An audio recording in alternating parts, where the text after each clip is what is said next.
भारत माता की। मंच पर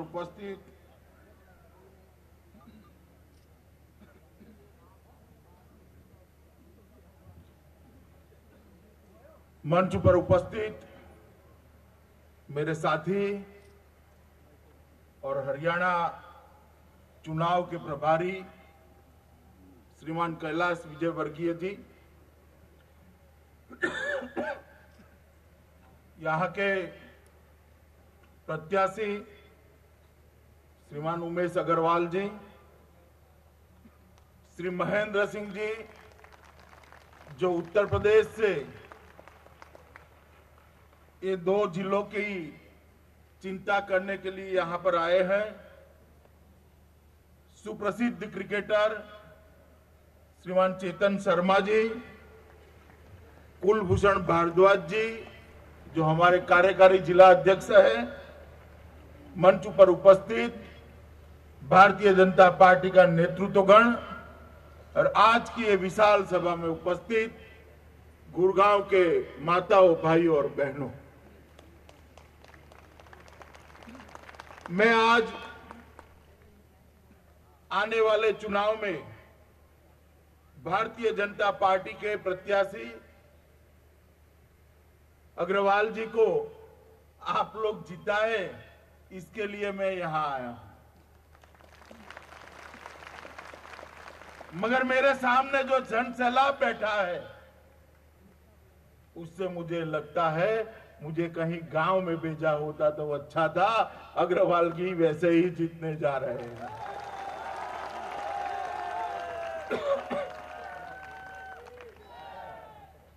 मित्रों, सबसे पहले मैं भारतीय जनता पार्टी की ओर से पूरे हरियाणा की जनता का हृदय से आभार मानना चाहता हूं, क्योंकि कुछ ही महीने पहले हम सब भारतीय जनता पार्टी के कार्यकर्ता हरियाणा की जनता के सामने आए थे और कहा था कि एक बार हरियाणा की जनता देश में भारतीय जनता पार्टी की सरकार बनाने का मौका दे। भारतीय जनता पार्टी 8 सीटों पर हरियाणा में चुनाव लड़ी थी और 8 में से 7 सीट हरियाणा की जनता ने मोदी जी की झोली में डाल दी। मोदी जी आज पूर्ण बहुमत के साथ भारतीय जनता पार्टी की सरकार के प्रधानमंत्री है, तो उसमें हरियाणा के जनता जनार्दन का बहुत बड़ा योगदान है।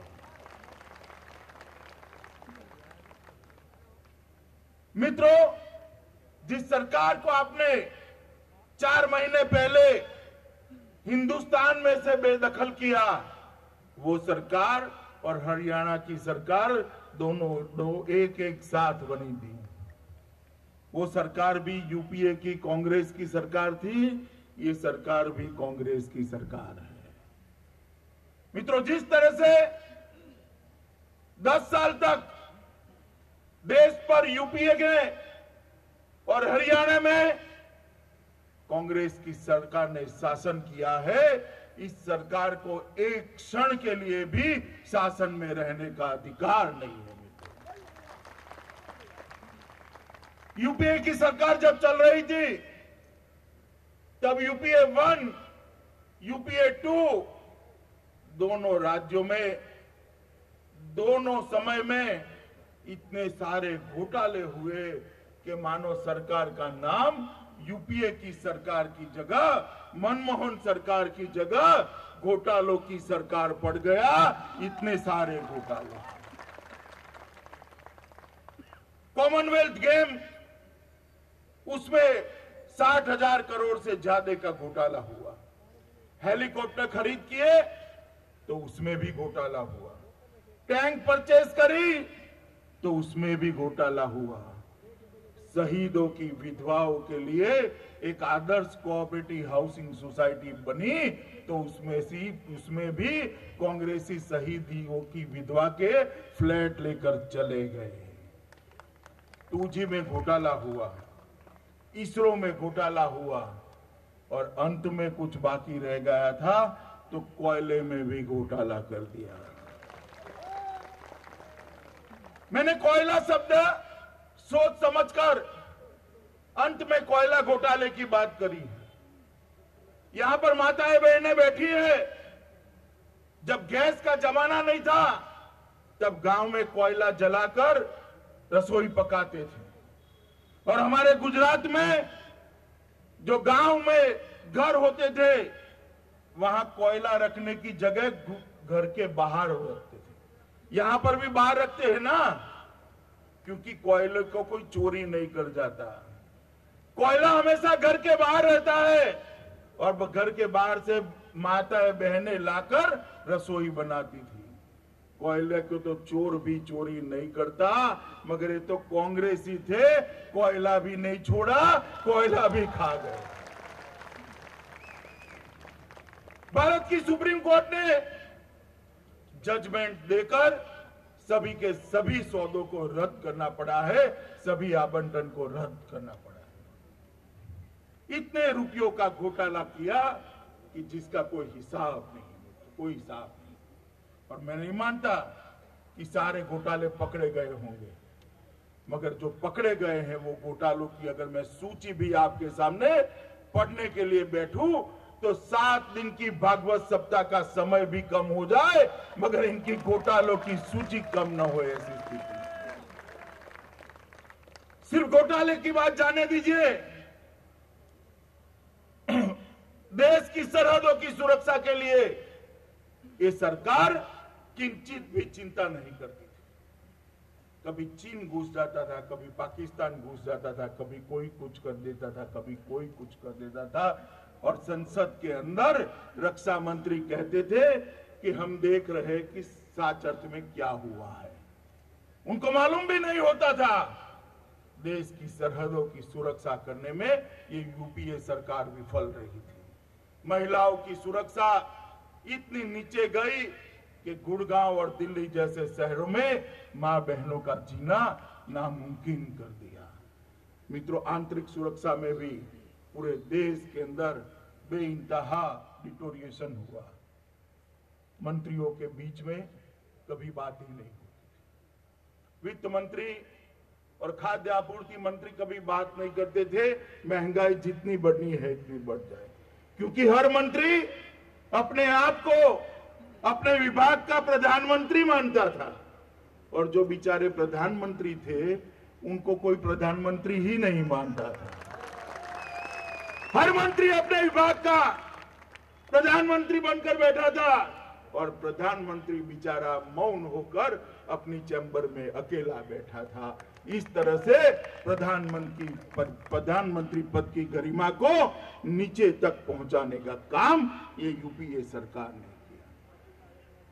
जब हम शासन में थे गए, एनडीए सरकार गई तो ग्रोथ रेट को हम 8% छोड़कर गए थे, इन्होंने 4.2% छोड़कर आज फिर से मोदी जी के हाथ में सत्ता थमाई। औद्योगिक विकास, कृषि विकास दर, युवाओं की रोजगारी, हर मामले में सरकार पिछड़ी। और मित्रों, इसी का कारण था कि देश की जनता ने यह फैसला लिया कि यहां सरकार बदलनी है और आज मोदी जी की सरकार बनी है। हरियाणा में भी 10 साल से कांग्रेस की सरकार चल रही है। जमीन के घोटाले इतने हुए हैं कि जिसका कोई हिसाब नहीं है। गरीब किसान की जमीन सरकार ने विकास के नाम पर लेकर बिल्डरों को दे दी है। कहीं बिल्डरों को दे दी, कहीं दामादों को दे दी, मगर किसान के हाथ में पैसा नहीं आया। नेताओं के घर की तिजोरियां भरी है। मित्रों, पूरे देश भर में महिला सुरक्षा के मामले में हरियाणा नीचे से तीसरे नंबर पर आ गया है इस 10 साल के अंदर। दलित सुरक्षा के मामले में नीचे से दूसरे नंबर पर आ गया है।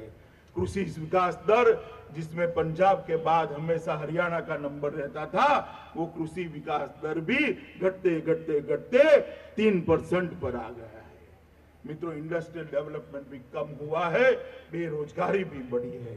हर जगह पे ये सरकार विफल गई है। मित्रों, आपने अभी मैं एक बार टीवी देख रहा था तो श्रीमान दिग्विजय सिंह ने कहा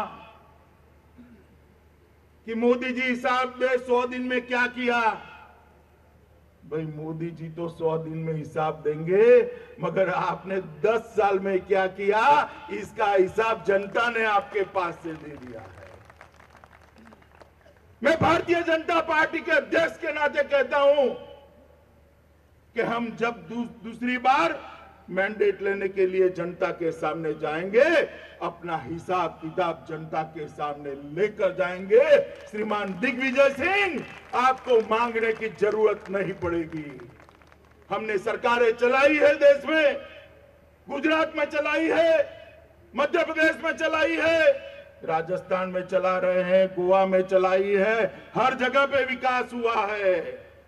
मैं आपको पूछना चाहता हूं, हरियाणा के लोगों को आपके माध्यम से पूछना चाहता हूं, गुजरात और मध्य प्रदेश में हर गांव में 24 घंटा 3 फेज बिजली मिलती है, हरियाणा में मिलती है क्या?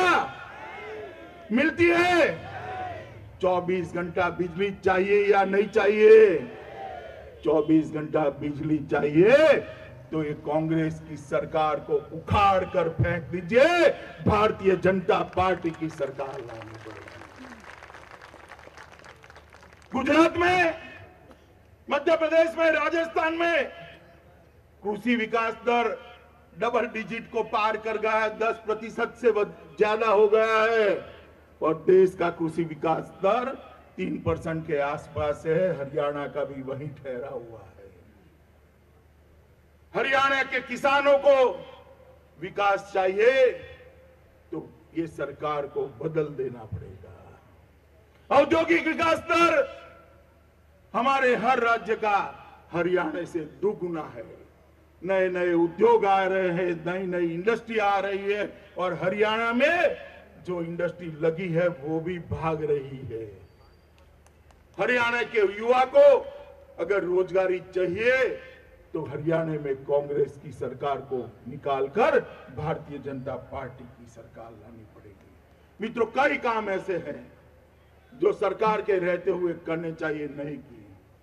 मैं लंबी बातों में पड़ना नहीं चाहता क्योंकि आप सब जानते हैं, मगर दिग्विजय सिंह ने हमसे पूछा था कि आप हिसाब बताइए। देश की जनता ने उनको तो हिसाब बता दिया था कि दिग्विजय सिंह जी, आपकी पार्टी ने जो शासन किया है उसका परिणाम है कि इतनी सीटें भी नहीं मिलती जिससे विपक्ष का नेता पद आपको मिल जाए, इतनी भी सीटें नहीं मिलती। मगर मैं कहना चाहता हूं कि 4 माह के भारतीय जनता पार्टी के शासन में क्या हुआ। सबसे पहले तो भारतीय जनता पार्टी ने देश को एक बोलता हुआ प्रधानमंत्री दिया है, जो बोलता भी है। पहले तो प्रधानमंत्री की आवाज सुनने के लिए 10 साल तक तरस गए थे। अब ऐसा प्रधानमंत्री आया है जो कश्मीर में बाढ़ आती है तो बोलता है, जो सरहद पर जवान शहीद होता है तो बोलता है, लोगों की समस्याओं को लेकर परेशान रहता है। 15 अगस्त को जब नरेंद्र भाई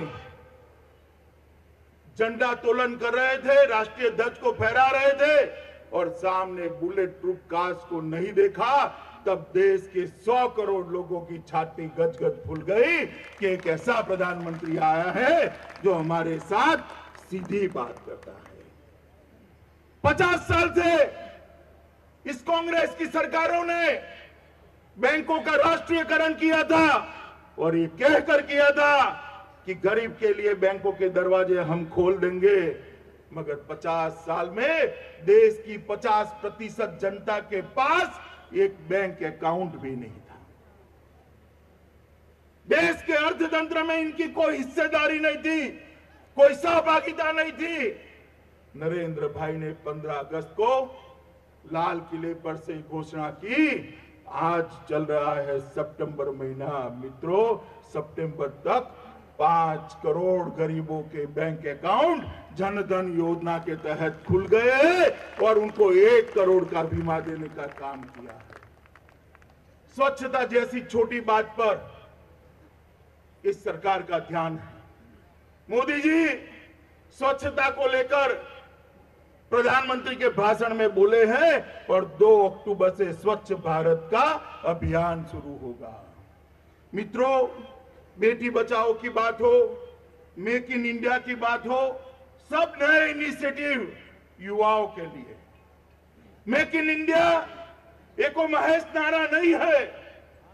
दुनिया भर के उद्योगों को उत्पादन करने के लिए हिंदुस्तान में जब बुलाते हैं तो जो नौकरियां बननी है वो हिंदुस्तान के युवा को मिलनी है और किसी को नहीं मिलनी है। ये मेक इन इंडिया हिंदुस्तान को दुनिया का नेतृत्व करने के लिए आगे बढ़ाने का एक नारा है। मित्रों, 3 ही महीने में 4.2% ग्रोथ रेट जो थी उसको 5.7 पर पहुंचाया है। 3 महीने में इतना बड़ा जंप कभी नहीं आया है। लोगों को मालूम पड़ने लगा है कि सरकार काम कर रही है। मित्रों, महंगाई भी धीरे धीरे घट रही है। पेट्रोल के भाव 10 साल के बाद पहली बार नीचे आते हुए जनता देख रही है। मित्रों, सरहदों पे पहले भी गोलियां चलती थी, आज भी चलती है, शायद आगे अपनी पर चलेगी। मगर अब एक फर्क आया। क्या फर्क आया? फर्क यह आया है कि पहले गोली चलाने की शुरुआत भी वो करते थे और बंद भी वो करते थे। अब गोली चलाने की शुरुआत वो करते हैं, गोली चलाना बंद हमारे जवान करते हैं। ईंट का जवाब पत्थर से मिल रहा है। और ये भारतीय जनता पार्टी की सरकार है, ये नरेंद्र मोदी की सरकार है जो सरहद की सुरक्षा के साथ किसी भी छेड़खानी को सहन नहीं कर सकती। मित्रों, जब मोदी जी ने शपथ ली, पहले भी आपने शपथ देखी होगी, मोदी जी ने निमंत्रण भेजा था आसपास के सभी देशों को कि आइए हमारे जनतंत्र के उत्सव के अंदर शामिल होइए। सभी लोग आए, पाकिस्तान भी आया। पाकिस्तान को मोदी जी ने फिर से न्योता दिया कि आइए सचिव स्तर की बात करते हैं। न्योता स्वीकार कर लिया। मगर जैसे जैसे जैसे तारीख नजदीक आती गई, तिथि नजदीक आती गई, पाकिस्तान ने षड्यंत्र फिर से शुरू किया। कश्मीर के अलगाववादियों के साथ बात करना शुरू की। पहले भी ऐसे ही करते थे। पहले ऐसा होता था तो क्या होता था? सचिवों की मीटिंग होती थी, बाद में मंत्रियों की सचिवों के साथ मीटिंग होती थी, बाद में दोनों की प्रधानमंत्री के साथ मीटिंग होती थी और बाद में कुछ नहीं होता था। मगर इस बार भारतीय जनता पार्टी की मोदी सरकार है। जैसे ही पाक के उच्चायुक्त ने कश्मीर के अलगाववादियों को बुलाया, तुरंत ही आधे घंटे में निर्णय ले लिया गया, अलगाववादियों से बात करनी है तो भारत से बात नहीं हो सकती। कश्मीर भारत का अभिन्न अंग है, इसके साथ कोई समझौता ये सरकार नहीं कर सकती। मित्रों, ये गौरव हो ऐसी बात। पहली बार दुनिया के दबाव में आए बगैर भारत के प्रधानमंत्री ने इतना बड़ा फैसला लिया है। मित्रों, एक जमाना था जब इस देश के प्रधानमंत्री 10 साल तक यूं हाथ धरकर अमेरिका के सामने टिकटिकी लगाकर देख रहे थे कि आज अमेरिका के प्रेसिडेंट क्या बोले, आज IMF वाले वो क्या बोले, आज वर्ल्ड बैंक वाले क्या बोले। और जमाना अब ये आ गया है कि अमेरिका के विदेश मंत्री यहां आकर कहते हैं सबका साथ सबका विकास, ये बहुत अच्छी बात है। मैं आपको यह बताना चाहता हूं कि 125 करोड़ के लोकतंत्र को दुनिया में जो स्थान प्राप्त होना चाहिए था वो स्थान प्राप्त नहीं हुआ था। वो स्थान दिलाने का काम 4 ही महीने में नरेंद्र मोदी की भारतीय जनता पार्टी की सरकार ने किया है। आज हम टेलीविजन देखते हैं, प्रधानमंत्री जापान जाते हैं, तो दुनिया भर में समाचार है। चीन के राष्ट्रपति यहां आते हैं तो दुनिया भर में समाचार है। और प्रधानमंत्री यूएन की असेंबली में जाते हैं तो हिंदी में बोलकर दुनिया में अपने देश के गौरव को बढ़ाते हैं। यूएन और अमेरिका में हिंदी में भाषण देकर नरेंद्र भाई ने सिद्ध कर दिया है कि हम हमारी भाषाओं पर गौरव करते हैं। हमारा जो अच्छा है वो बहुत अच्छा है और इसके साथ हम कोई कॉम्प्रोमाइज नहीं कर सकते। मित्रों, बहुत सारे काम हुए, मैं गिनाना चाहूं तो भी गिना नहीं सकता, मगर मैं आपको विश्वास दिलाना चाहता हूं कि आपने जिस भरोसे से नरेंद्र मोदी के नेतृत्व को स्वीकार किया है, नरेंद्र भाई को जिस भरोसे से देश का प्रधानमंत्री बनाया है, जिस भरोसे से भारतीय जनता पार्टी को पूर्ण बहुमत दिया है, उस भरोसे को कभी आंच नहीं आएगी। दुनिया का नंबर 1 देश हिंदुस्तान निश्चित बनेगा। मित्रों, हम हरियाणा में खड़े हैं।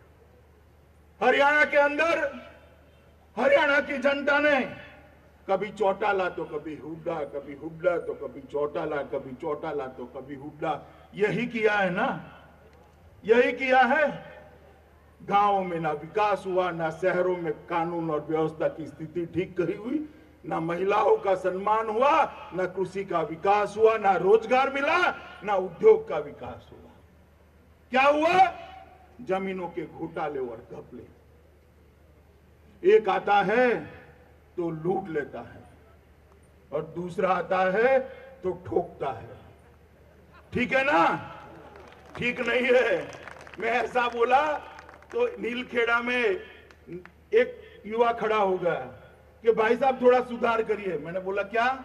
कि दूसरा तो लूटता भी है और ठोकता भी है, दोनों करता है। हमें ना लूटने वाला चाहिए ना ठोकने वाला चाहिए।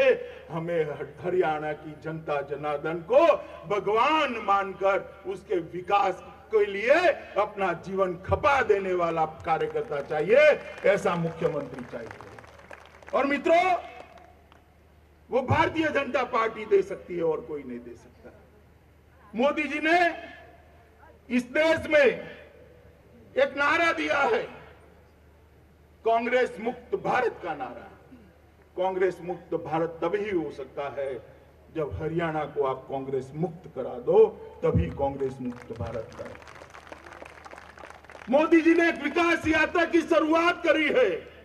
भले ही 10 साल हमारे बर्बाद हो गए, मगर 21वीं सदी में देश को दुनिया के प्रथम पंक्ति के देशों में बिठाने की एक शुरुआत मोदी जी ने करी। मैं आज अपील करने आया हूं, हरियाणा भी इस विकास यात्रा के साथ जुड़ जाए। हरियाणा भी भारत की विकास यात्रा में सहयोगी बने। हरियाणा भी भारत की विकास यात्रा को बल दे। हरियाणा भी मोदी जी की विकास यात्रा का समर्थन करे। और समर्थन करना है तो आपके पास एक मौका है। 15 अक्टूबर को जब आप मत डालेंगे, तब कमल के निशान के सामने मत डालिएगा। और भाई अग्रवाल को, जरा आगे आओ भाई अग्रवाल को भारी बहुमत से जिताकर हरियाणा की विधानसभा में भेजिए।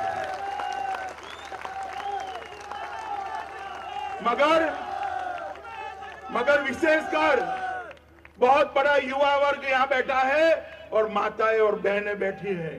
उनको मैं कहना चाहता हूं कि 15 अक्टूबर को कमल के निशान के सामने जब बटन दबाइए, तब बटन इतनी जोर से दबाना कि बटन तो गुड़गांव में दबे मगर करंट इटाली में लगे, इस तरह से बटन दबाना।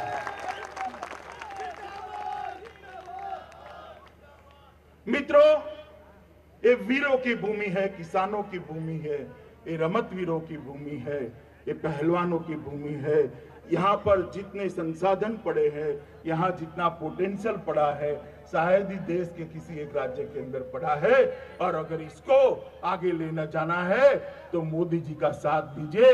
यही बात कर मैं मेरी बात को समाप्त करता हूं। मेरे साथ दोनों हाथ खड़ा कर मुट्ठी बांधकर भारत माता की जय बोलिएगा।